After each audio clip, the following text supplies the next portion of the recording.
Halo, selamat pagi pemirsa di kota Medan, Riau, Palembang, dan daerah lain di Sumatera. Selama 30 menit ke depan kami akan mengabarkan informasi menarik dari wilayah Sumatera dan sekitarnya. Bersama saya Anggia Eboni, inilah kabar Sumatera.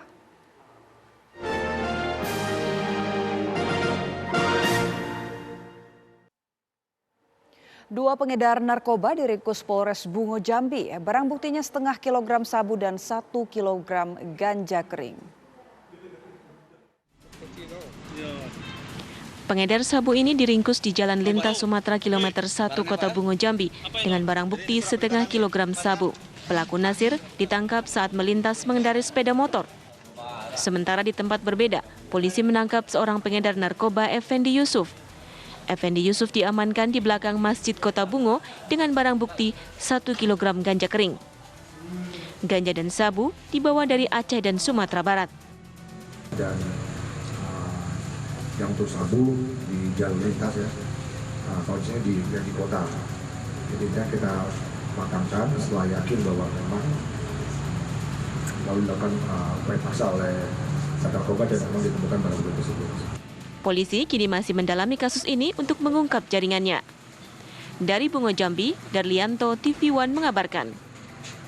Pemirsa, 1,2 kilogram kokain ditemukan di Anambas, Kepulauan Riau. Belum diketahui siapa pemiliknya, sementara polisi menyita ribuan butir ekstasi dan obat terlarang di wilayah Barelang, Batam.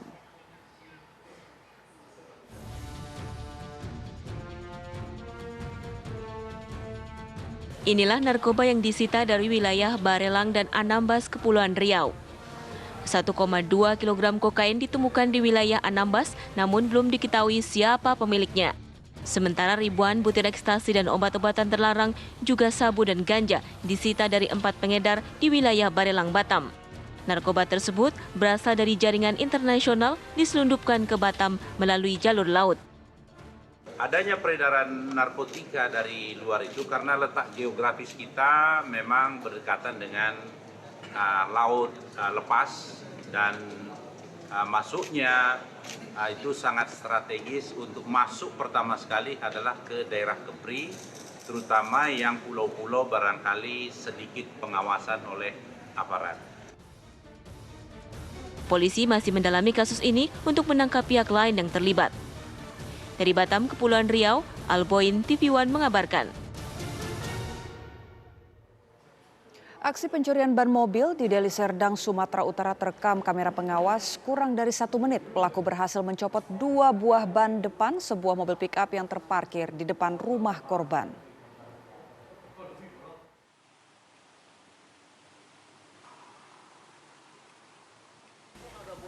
Rekaman kamera pengawas memperlihatkan aksi komplotan pencuri ban mobil di Jalan Arteri Bandara Kuala Namu, Kecamatan Tanjung Marwa, Deli Serdang, Sumatera Utara. Dengan santai, pelaku yang datang langsung membuka baut bagian ban depan mobil. Tak butuh waktu lama, sebuah ban mobil sebelah kanan tepat pada bagian kemudi sopir pun digondol. Tak puas, pelaku mengambil 1 ban lainnya, juga di posisi depan mobil. Alhasil, dalam waktu kurang dari 1 menit, 2 ban depan mobil pickup raib. Pelaku pencurian berjumlah 2 orang. Diduga mereka merupakan komplotan pencuri yang kerap mencuri ban dari mobil warga.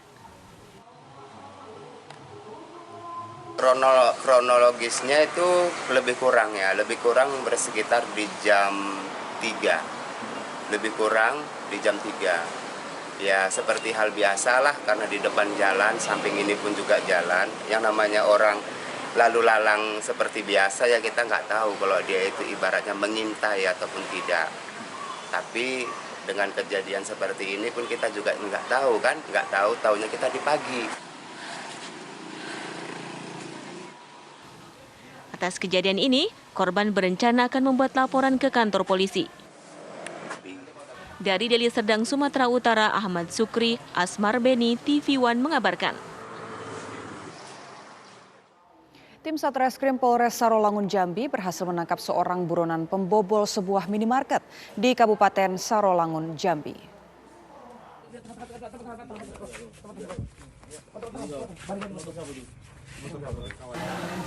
Inilah proses penangkapan seorang buronan Polres Sarolangun, Jambi. Sebelumnya, pelaku mencuri di minimarket dengan menggunakan senjata tajam.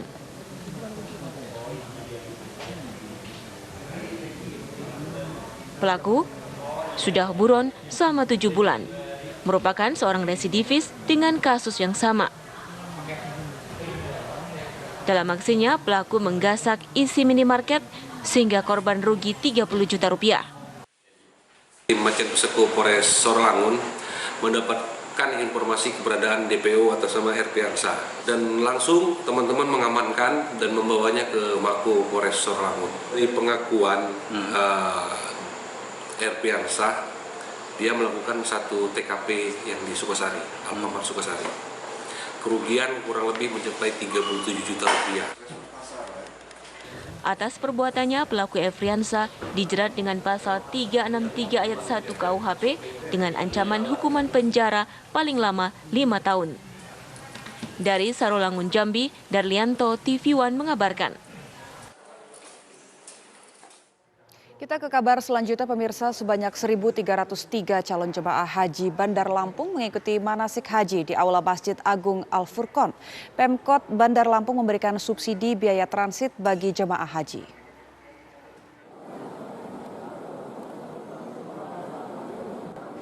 Kegiatan manasik haji ini untuk memberikan edukasi kepada jamaah haji ketika menjalankan ibadah haji di Kota Suci Mekah. Sementara untuk keberangkatan jamaah haji Bandar Lampung akan dilakukan pada 27 Mei 2023 mendatang, terbagi ke dalam 5 kloter. Pemerintah Kota Bandar Lampung memberikan subsidi biaya transit daerah sebesar 1,2 juta rupiah untuk 1.303 jamaah haji.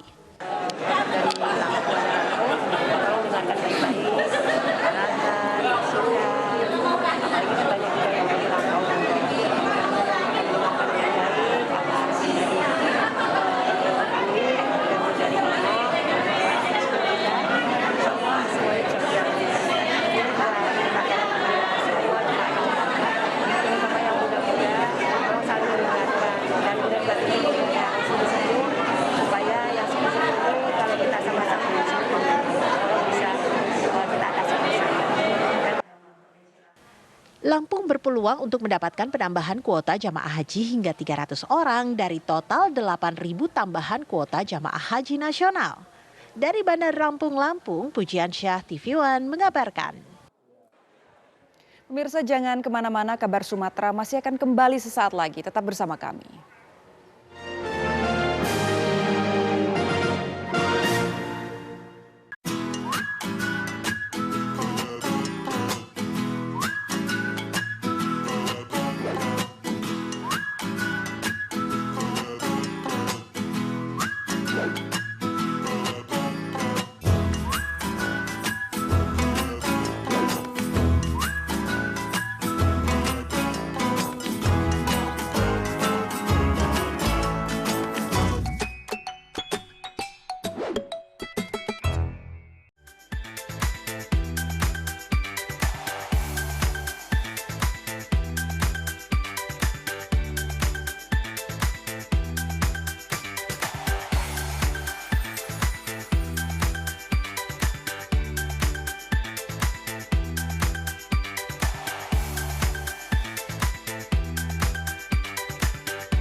tvOneNews.com, portal web terintegrasi, aktual, cepat dan lengkap, menyajikan berbagai informasi dengan inovasi digital terkini, berbagai kanal unggulan untuk Anda kunjungi, news, daerah, lifestyle, religi, dan kanal khusus G20.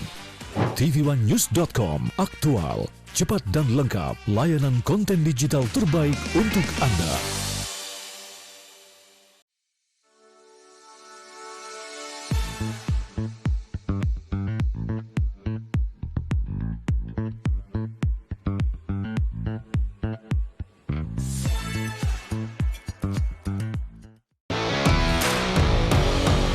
Laga para petinju terbaik dunia disaksikan jutaan pasang mata.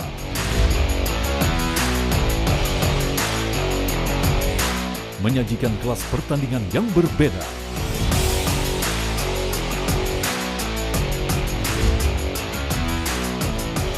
Saksikan Best World Boxing hanya di TV One.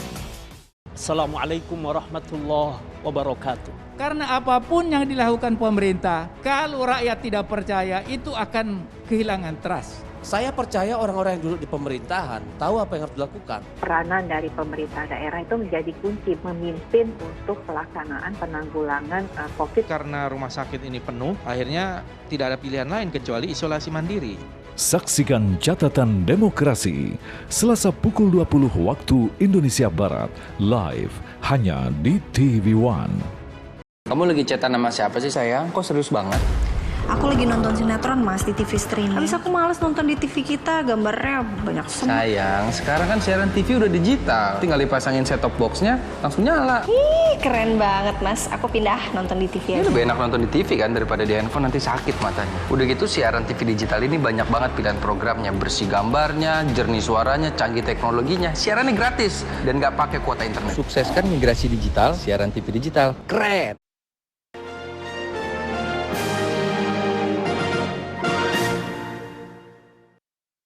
Memang kalau kita lihat pemirsa, rute arak-arakan pada hari ini paling tidak terjadwal sebenarnya pada pukul 8. Nampaknya ada keterlambatan sedikit, baru sejumlah atlet baru akan berangkat menuju ke gedung Kemenpora.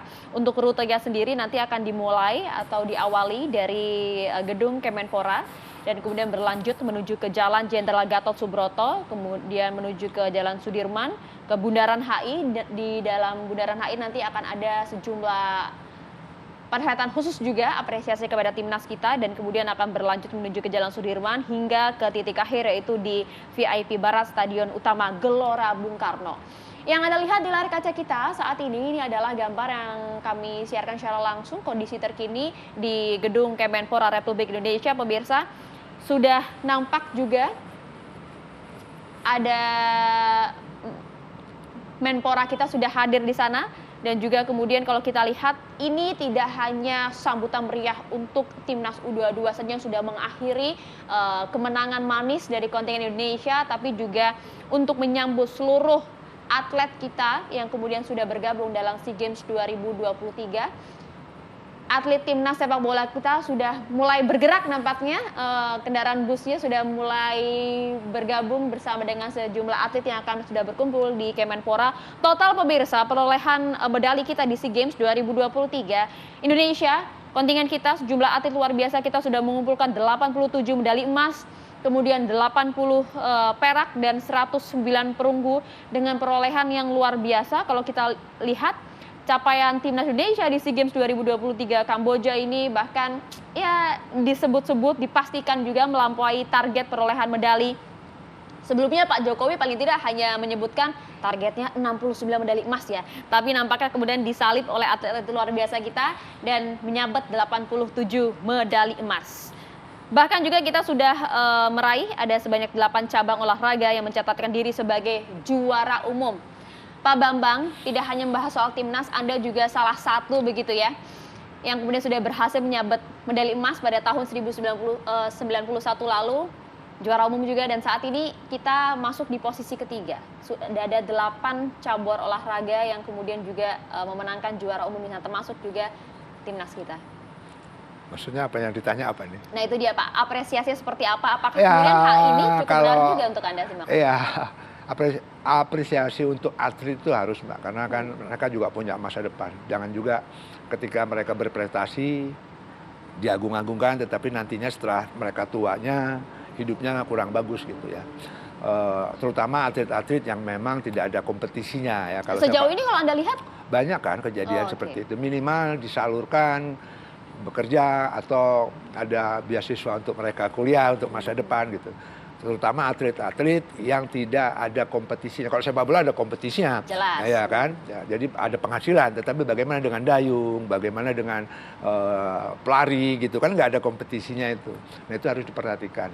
Minimal beasiswa lah gitu supaya mereka masa depannya bagus. Kalau kita cuma 3 besar nih kita bicara juara umum nih. Zaman saya dulu kalau nggak juara umum nggak enak karena kita juara umum terus gitu keseluruhan ya. Kita sekali tidak juara umum nomor 2 itu waktu itu presiden kita marah besar gitu kan, kenapa nggak juara umum padahal juara 2 gitu kan. Tapi pelan-pelan ini sekarang merangkak atlet-atlet kita prestasinya mulai membaik lah. Iya, tapi paling tidak meskipun saat ini kita sudah melampaui target dari Presiden Jokowi, kita berada di posisi ketiga, ya paling tidak sudah mengobati rasa haus masyarakat dengan prestasi kita di SEA Games lah ya Pak Bambang ya. Ya, yang pasti walaupun nomor 3 menurut saya sepak bolanya nomor 1 itu yang paling penting. Ini dia raut wajahnya lihat Pak, waduh, apalagi ada wajah Pak Erick Thohir itu di sana luar biasa bangganya terhadap atlet-atlet kita, waduh. Gemuruhnya para atlet kita memenangkan emas. Nggak tanggung-tanggung Pak, kemenangannya 5-2 itu loh yang kemudian menjadi surprise kejutan untuk kita semua. Kalau nggak salah di TV One juga kemarin sebelum final saya bilang, talent itu bukan siapa-siapa, bisa kita kalahkan, kan kenapa tidak gitu. Di TV One juga saya bicara sebelum final itu kan, kalau ketemu Thailand kok kayaknya mau ketemu siapa gitu itu kan. Dia, Pak. Gitu.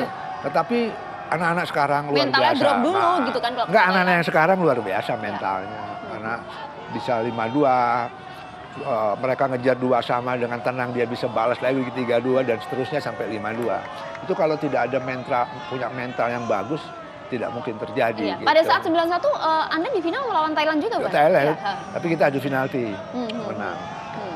Dan memang bukan siapa-siapa sebenarnya Thailand itu ya? Oh ya, kalau saya masih ingat, saya juga pegang tim nasional under 23 waktu itu, final Brunei. Piala Sultan Bulkiah Budina, itu pemainnya Hamzah CS. Kita ketemu Thailand 2-0, saya menang. Artinya, dan pemain yang kita kalahkan 2-0 itu, akhirnya di tim nasional seniornya. Dan kita nggak menang sama mereka, padahal di usia muda kita kalahkan gitu kan. Artinya pembinaan harus konsisten. Kalau rumpun ASEAN, insya Allah kita bisa lah. Vietnam kita hajar, katanya Vietnam raja ASEAN. Sekarang ya, sekarang Thailand juga gitu. Targetnya ke sana kan sekarang kita ya. Tapi sekarang udah kan AFF-nya atau ASEAN atau SEA Games udahlah, kita udah. Sekarang kita pikirkan gimana kita Asia. Nah itu dia Pak. Jadi euforia, kebahagiaan, semangatnya boleh lah. Tapi kita jangan berlebihan dulu untuk menuju ke sana ya. Nah ini kalau kita lihat kembali pemirsa, bagaimanakah keberangkatan timnas kita menuju ke gedung Kemenpora. Waduh, nampaknya sudah ramai dikerubuti oleh masyarakat, para pecinta bola kita begitu ya, yang sudah semangat menyambut sang juara kita menuju ke Kemenpora. Nah, Bung, kalau misalnya kita lihat saat ini luar biasa sekali para timnas kita melambaikan tangannya menyapa para supporter mereka, menyapa para pecinta bola yang sudah menunggu mereka di depan hotel begitu ya. Antusiasme luar biasa. Pada saat Anda dulu 91 bagaimana? Kita coba flashback nostalgia sejenak lah Pak Panur. Ya tidak semeriah sekarang. Tidak semeriah sekarang. Saya pikir wajar saja masyarakat kita, masyarakat sepak bola, apalagi ini banyak supporter, terlalu haus, terlalu lama menantikan sebuah prestasi sepak bola. Itu dia ya? Itu dia. Jadi saya pikir ini hal yang biasa. Kalau orang marah tuh meledaknya sekarang nih. Apalagi usai COVID ya, aduh. Jadi saya pikir ini hal yang wajar. Saya pikir, ini nanti sambutannya lebih, masyarakat lebih menunggu, bukan mengecilkan atlet yang lain, mau melihat tim nasional. Kita yang sepak bola yang melatih. Karena haus akan prestasi sepak bolanya itu dia ya. Terlebih lagi kan tadi sudah saya sampaikan juga, memang ini sambutan tidak hanya untuk timnas kita saja, tapi juga untuk sejumlah cabang olahraga lainnya yang saat ini para atlet sudah berkumpul di gedung Kemenpora. Bus juga sudah mulai mendekat ke gedung Kemenpora. Kalau kita lihat ini pemirsa, arak-arakan menuju ke Kemenpora sudah berlangsung. Ini dia bus yang membawa sejumlah atlet termasuk juga timnas bersama dengan tim ofisial di sana. Itu bahkan ada yang sampai berlari Pak, rela mewarnai tubuhnya setengah merah setengah putih, luar biasa sebagai bentuk kecintaannya kepada timnas kita ya. Sepak bola. Sepak bola tentunya. Timnas kita. Jadi sekali lagi tidak mengecilkan arti atlet yang lain, cabur yang lain, kita appreciate juga. Mereka juga mengharumkan nama bangsa.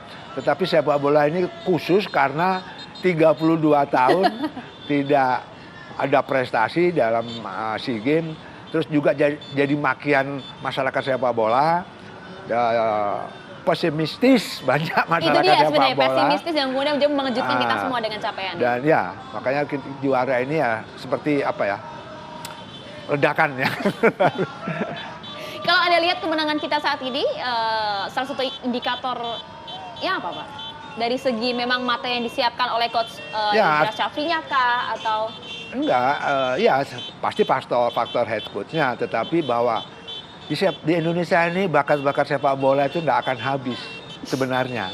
Asal ada kesempatan kompetisinya, pegang pelatih yang berkualitas, kesempatan main di liga yang penting, itu yang paling penting. Kalau bahan bakunya sebenarnya sama lah alam kita ini kan, bahan kita kan banyak, bahan baku kita, apa aja ada kita, ya kan? Tapi bagaimana mengelolanya kan gitu kan. Di olahraga pun sepak bola khususnya sama. Dari era senior saya sampai saya, di bawah saya sampai sekarang, bakat-bakat muda itu nggak akan putus gitu kan. Tinggal bagaimana mengelola itu kan sebenarnya. Mengelola itu menjadi sebuah produk yang bisa dijual di internasional kan gitu kan. Tim pelatihnya juga luar biasa kalau kita lihat pada timnas U22 SEA Games ini, tidak hanya Coach Indra Syafri saja, tapi asisten pelatihnya ada Bima Sakti, ada Kurniawan, ada Yayan juga di sana. Ini Anda lihat seperti apa? Ya harusnya seperti itu karena sebuah head coach itu kan matanya cuma dua. Otaknya juga cuma tapi kalau banyak orang-orang hebat diterjunkan di behind dia ada orang-orang hebat, itu kan tetap decision-nya ada di head coach. Tetapi masukan itu kan buat bahan dia untuk berpikir sebenarnya, untuk memutuskan. Itu yang paling penting seorang head coach. Jangan dipikir semua, diputuskan sendiri gitu kan. Nah, dia bisa salah. Tapi kalau yang bisikin 5 orang, di situ ada Kurniawan, ada Bima dan kawan-kawan, ada Yayan. Keputusannya kan ada di head coach sebenarnya. Tapi masukan itu kan penting untuk dia memutuskan. Itu dia. Pemirsa, usai jeda kami akan kembali dengan sejumlah informasi penting dan menarik lainnya. Tetap bersama kami.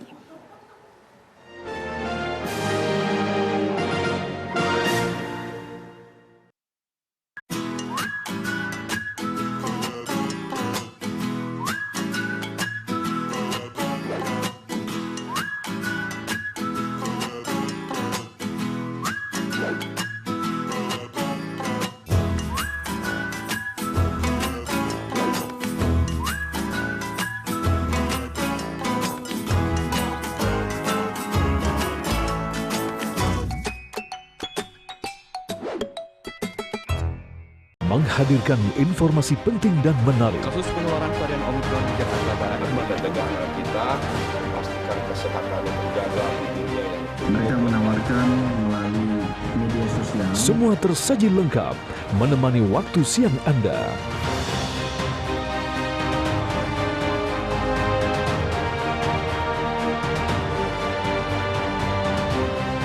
Saksikan Kabar Siang hanya di TV One. Menghadirkan tema terpilih. Sejumlah persiapan terus dilakukan jelang keberangkatan kloter pertama calon jemaah haji dari berbagai daerah.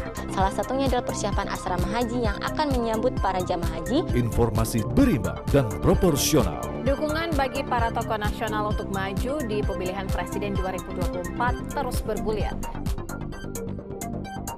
Kabar Petang Pilihan live di TV One. Kita menemukan perlakuan kejam dan tidak manusiawi yang kita duga sebagai perbudakan modern dan juga perdagangan manusia. Anak saya lebam-lebam, gusiknya luka, cuma bisa minum, kemudian mata juga lebam. Hukum kita juga sudah bisa menegakkan bahwa anak-anak itu bisa tetap dihukum. Telusur di TV One.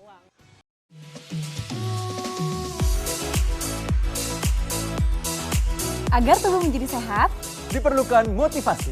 Saksikan Hidup Sehat dan Hidup Sehat Plus setiap Senin sampai Jumat pukul 9 pagi hanya di TV One.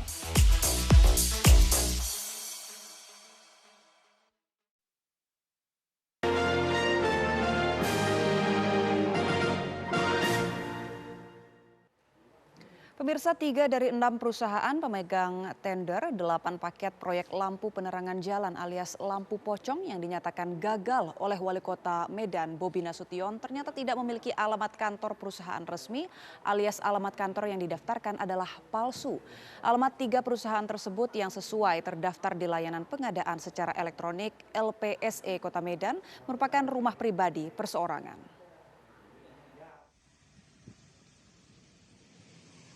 Dari 6 perusahaan yang memenangkan tender 8 paket proyek lampu penerangan jalan Kota Medan atau lampu pocong yang dinyatakan gagal oleh Wali Kota Medan Bobi Nasution, 3 diantaranya tidak memiliki alamat kantor perusahaan resmi.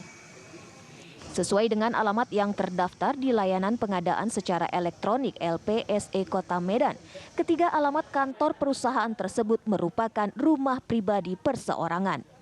Hasil penelusuran dari 3 lokasi alamat kantor pemegang tender proyek lampu pocong Kota Medan tersebut, salah satunya berada di Jalan Garuda nomor 48A Kota Medan, Sumatera Utara. Dari keterangan Kepala Lingkungan 5C Sikambing B, Kecamatan Sunggal, Kota Medan, lokasi alamat tersebut tidak pernah dijadikan sebagai kantor maupun tempat usaha lainnya, karena alamat tersebut merupakan rumah pribadi milik warga. Itu bukan perusahaan, itu memang rumah pribadi, rumah warga, dan di situ tidak ada pernah didirikan perusahaan sama sekali. Sama sekali tidak ada. Yang ibu murni itu rumah warga. Kepala Lingkungan Nia Astiani pun menambahkan alamat rumah di Jalan Garuda nomor 48A yang digadang-gadang menjadi alamat kantor resmi perusahaan pemenang tender lampu pocong Kota Medan dimiliki oleh warga yang sehari-hari menjadi teknisi listrik, bukan alamat sebuah kantor perusahaan. Sebelumnya, Wali Kota Medan Bobi Nasution menyatakan proses pengerjaan proyek lampu penerangan jalan atau yang disebut-sebut warga sebagai proyek lampu pocong gagal. Proyek ini menggunakan APBD Kota Medan senilai 25,7 miliar rupiah. Bobi pun mendesak para kontraktor untuk wajib mengembalikan dana yang digunakan untuk pembangunan proyek lampu pocong senilai 21 miliar rupiah dalam waktu 90 hari. Belakangan terungkap 3 alamat perusahaan pemegang tender proyek lampu penerangan jalan Kota Medan atau lampu pocong membubuhkan alamat kantor perusahaan palsu di layanan pengadaan secara elektronik LPSE Kota Medan. Dari Medan, Sumatera Utara, Ahmidal, TV One mengabarkan. 7 pesawat tim Jupiter Aerobatik TNI Angkatan Udara melakukan atraksi manuver udara di langit Tanjung Pinang, Kepulauan Riau. Hal ini merupakan persiapan akhir sebelum tim Jupiter Aerobatik mengikuti ajang Langkawi International Maritime Aerospace Exhibition di Malaysia. 7 pesawat jenis KT-1B Wongbi milik tim Jupiter Aerobatik TNI Angkatan Udara ini melakukan beberapa manuver di langit Tanjung Pinang sebelum mendarat di Lanut Raja Haji Fisabilillah Tanjung Pinang, Kepulauan Riau. Salah satu manuver udara yang dipertontonkan kepada warga Tanjung Pinang yang datang adalah manuver Arrowhead, yaitu manuver dengan formasi pesawat berbentuk panah. Warga pun langsung bersorak-sorai dan tepuk tangan saat 7 pesawat tim Jupiter melintas di atas mereka. Manuver Arrowhead tersebut merupakan salah satu dari 12 manuver yang akan dilakukan tim Jupiter Aerobatik pada ajang Langkawi International Maritime Aerospace di Malaysia pada tanggal 23 hingga 27 Mei mendatang. Kedatangan tim Jupiter ini untuk singgah di Tanjung Pinang sebelum bertolak ke Malaysia. Selain itu, kehadiran tim Jupiter diharapkan mampu menumbuhkan minat generasi muda terhadap dunia dirgantara. Salah satunya tujuannya adalah untuk meningkatkan minat dirgantara dan kecintaan kepada TNI Angkatan Udara. Sehingga harapan kami kedatangan tim Jupiter ini bisa menumbuhkan minat dirgantara khususnya kepada adik-adik dan anak-anak muda di Tanjung Pinang. Kedatangan 7 pesawat tim Jupiter ini menjadi tontonan sekaligus hiburan bagi warga Tanjung Pinang. Pihak Lanut Raja Haji Fisabilillah membuka untuk umum bagi masyarakat yang ingin melihat dan berfoto dekat pesawat tim Jupiter Aerobatik. Dari Tanjung Pinang, Kepulauan Riau, Kurnia Saifullah, Khairullah, TV One mengabarkan. Pemirsa, informasi tadi sekaligus menutup jumpa kita di Kabar Sumatera hari ini. Saya Anggia Eboni mewakili tim yang bertugas pamit undur diri. Terima kasih atas kebersamaan Anda. Sampai jumpa.